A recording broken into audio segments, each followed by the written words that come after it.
How many of you have someone you know that has a cardiac history? How many of you have known someone who has experienced a cardiac arrest, even if it was just your next door neighbor?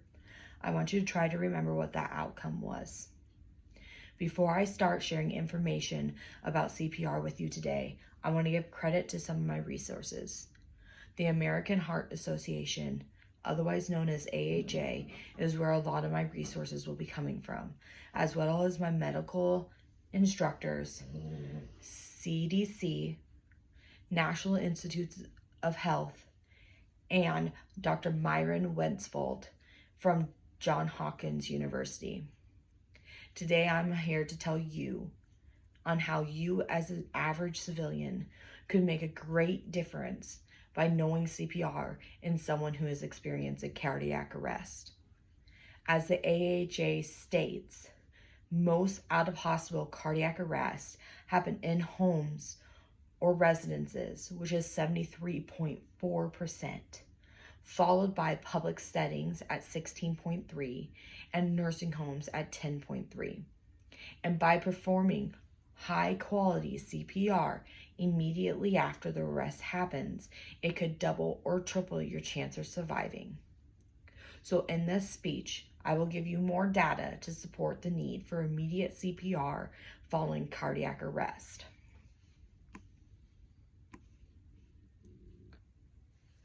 The first thing that I want to go over is what is CPR. CPR stands for cardiopulmonary resuscitation. When we talk about the cardio, this is your heart. When we talk about pulmonary, this is your lungs. Your heart pumps blood into your lungs, where then the blood absorbs the oxygen from within your lungs and is pumped back to the heart. And then the heart pumps the oxygenated blood to your main organs, including your brain. When cardiac arrest happens, that means that heart is no longer pumping, which in turn means that the blood is not getting to your vital organs, and without that oxygen, they will not survive long. When cardiac arrest happens, when you see someone unconscious laying on the ground or fall over, the first thing that you need to do is check for responsiveness by asking them, Johnny, Johnny, are you okay? If they do not respond, that does not mean that they are experiencing cardiac arrest. The next thing you need to do is feel for a pulse and watch for chest rise and fall. If you see no breath and you feel no pulse, that means that they are experiencing cardiac arrest. And the sooner you begin CPR at the compression weights of 30 to 2 breaths, the better chance they have. And you want to do those compressions at a rate of the song Staying Alive. So give 30 compressions at the beat of Staying Alive, followed by 2 breaths, and continue to do that until help comes.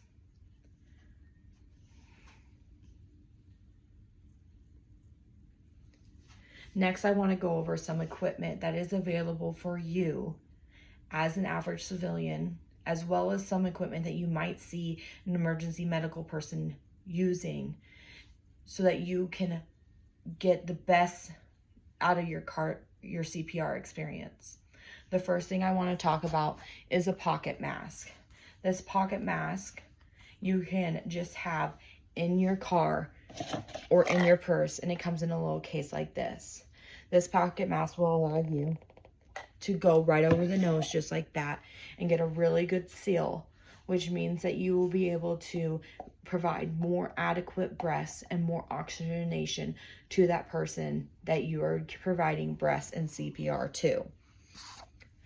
The next thing, the pocket mask also will protect you from getting any bodily fluid diseases transmitted either from you to the person or from the person to you, which is also covered with the CDC. The pocket mask is more effective because you can use both of your hands to provide a seal and breathe instead of trying to pinch your nose and blow into your mouth.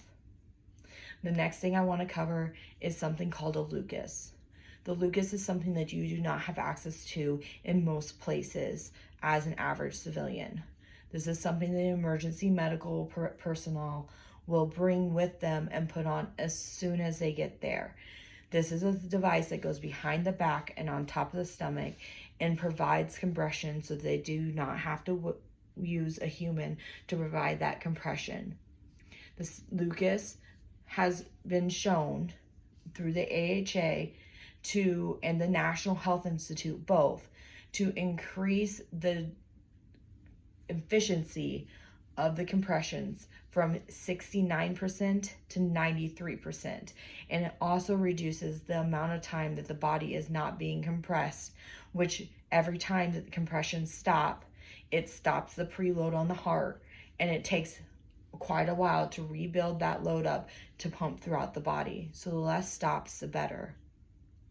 Another device that you will see and you can use as a bystander is an AED. This is something that will go on the person's chest. There's a diagram in the AED when you open it on where to place the pads. This will analyze the electrical rhythm of the heart, and if it's the rhythm that can be fixed with a shock, it will tell you analyzing, shock detected, and then it will charge and it will say deliver shock now. Make sure that you are not touching the patient when you push the button, and it will say make sure all are clear when you push the button. By using an AED, Dr. Myron Westphal from Johns Hopkins University has done a study from the year of 2011 to 2015, where they found that the likelihood of survival increased from 67% from 43%. This is the likelihood of a good outcome from the survival of that 9.1%. It is also been shown that it will save an average of 1,700 lives a year by bystanders and first responders using an AED.